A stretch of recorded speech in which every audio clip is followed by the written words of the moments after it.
在家待了几天，今天出门挣钱了。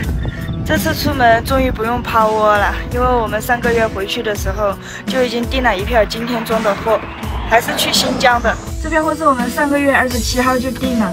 该说不说，接了单在家玩着就是踏实，也不用担心找单出来趴窝的问题。然后玩了几天，出来直接拉着货就出发新疆了。现在我们的位置在安顺的平坝，已经到达装货地了。先把车倒在这里来，我们装的是拖拉机，直接开进去就可以了，非常的方便。这个拖拉机其实装好的话还是挺好拉的，因为之前我们也拉过1、2次，装卸货都挺快的。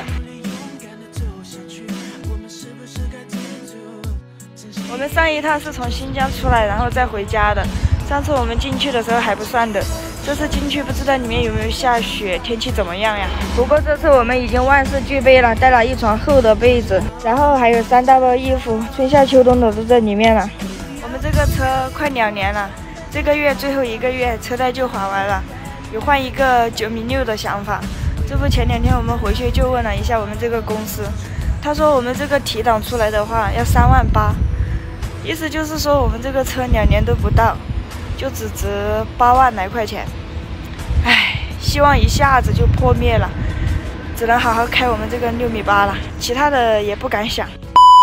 现在货已经装完了，本来想让他们把这头重的放在后面去，但是他们说到了那边不好卸。但是这个是新的，应该也没问题。之前拉的那个旧的，这个掉下来，然后往前戳，把我们车厢都戳了一个洞，现在都还没去给它恢复。我们这个绷带也不知道拴的对不对，反正就感觉怪怪的。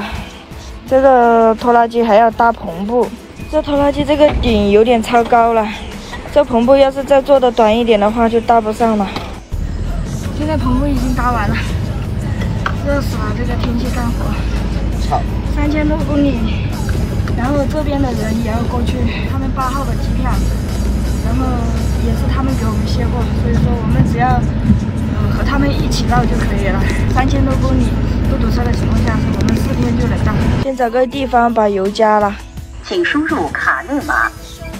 现在油价好贵啊，我的妈呀，8.2块，从来没加过那么贵的油。现在这里加1000块钱的先用着，等出了贵州再加。我感觉贵州的油价比其他的地方稍微贵一点。